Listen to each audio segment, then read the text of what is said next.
Ayun, shoutout po mga kalingap. Kumusta po ang lahat?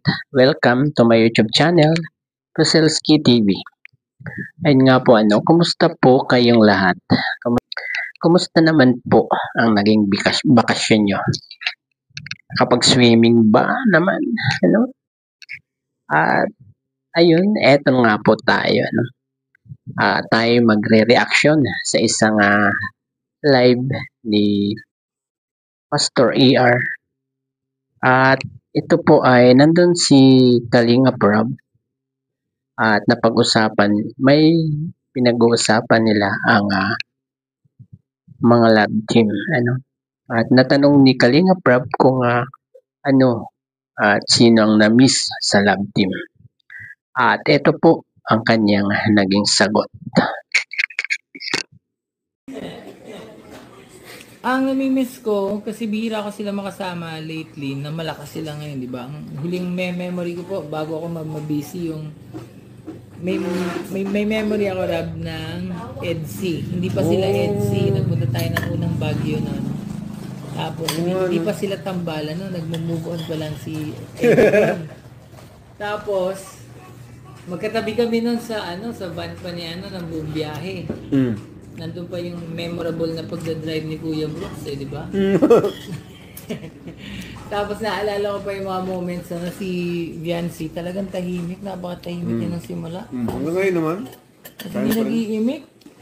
Pero mabait. Pakabait na bata. Napakabait po. Tapos ngayon, nung nakita ko na sila ngayon, kahit hindi pa ganun katagal, parang ang dami na nangyari. Mabait nun? At ayun nga po ang naging sagot ni Pastor ER. Parang na-rewind sa kanya ang naalaala niya at na-miss niya ang EDC. Kahit yung naalaala niya wala pa noong EDC. Tanda ko rin yun nung nagpabagyo sila kasama ang mga angels. At parang naalaala ko rin yun sa comment section sa live ni Pastor ER ay ang daming nagbo-vote at nagtanong pala siya doon na kung sino ang susunod na love team. At lamang doon yung Viancy saka Edo, di ba? Yun ang naalaala ni Pastor ER. Kaya at saka hangang-hanga siya sa kabaitan ni Viancy. Tahimik din daw. Ayun. At sinasang-ayunan naman ni Kalinga Prab na talagang mabait at tahimik pa din si Viancy hanggang ngayon. Ituloy na po natin. Thank you pala kay Viancy, talagang pinagtanggol niya ako sa comment section doon sa page. Ay, pali! Hindi ko alam kung dito. Ang galing nila. Sa content ko na lang po yung tatanungin sa mamaya. Ako di ko pinapansin. Sila talaga yung mismong pumansin. Ako di ko pinapansin. Pero salamat sa mga... Ang dami nagtanggol sa'yo. Ang dami nag-share. Thank you po sa Kalingap Angels, kay na Viancy at sa iba pa. At wala ka pang statement tungkol dun di ba? Saan?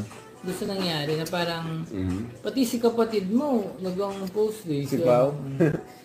Grabe si Pao yun. Siya yun ang protective yun si Pao.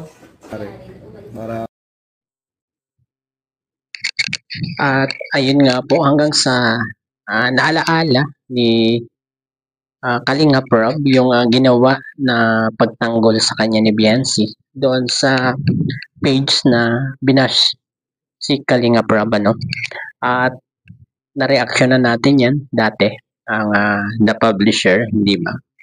At sobrang pasalamat ni Kalinga Prab kay Viancy at sa ilang angels, kabilang na rin si Joy doon. Nakita ko ang comment ni Joy doon, pero yung comment ni Carla at ni Rose Ann hindi ko nakita.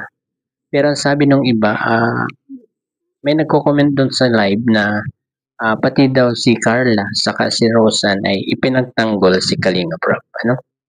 At salamat sa mga angels kasi andyan sila para suportahan si Kalinga Prab sa mga ganyang pambabash. Pinapagtanggol nila si Kalinga Prab kahit yan, mga tapos na ang bahay nila, hindi ba? At hanggang sa mabanggit ni Kalinga Prab na may bulong siya sa EDSI. At eto po, panoorin po natin. Para sa totoo lang, ay may bulong ako. Ito na. May bulong ako sa inyo sa EDSI guys. Edzi. Si Edo po, nagpaalam mismo sa akin sa personal na si Biancy isasama niya pag-scout. Wow. Oh. Gusto yan ng fans Kaya nila. ngayon, magkakasama sila pero si Ed Sata di niya sinasama si Biancy sa vlog. Pero magkasama sila pa nag-vlog. Si Eds, nagpaalam na siya. Na isasama niya si Biancy ngayon. Kasi bakasyon, di ba? Walang pa. So kasama niya si Biancy pa nag-vlog. Baka si Biancy nagka-camera. Kasama na nga niya ngayon. Di ba? Mas updated kayo Nagpaalam po sa akin yun si Eds. Ano pang bago? Pumayag si Eds. Pupunta daw po dito. Sana isama si ano? Sila, no? Silang dalawa.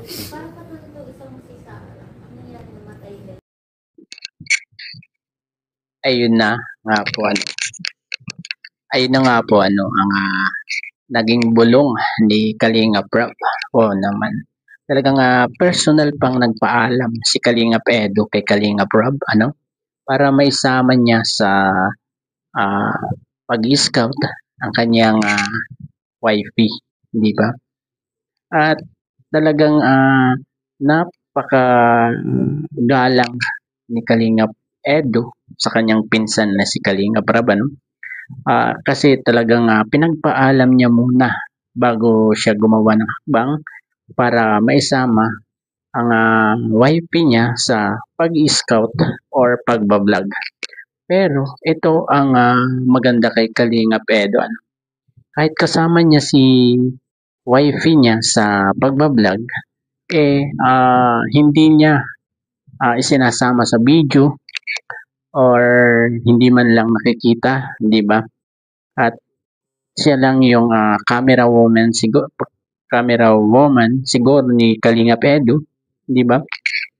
At alam din natin yan, gawa nung isa na dito yung vlog niya kay Chanli, di ba?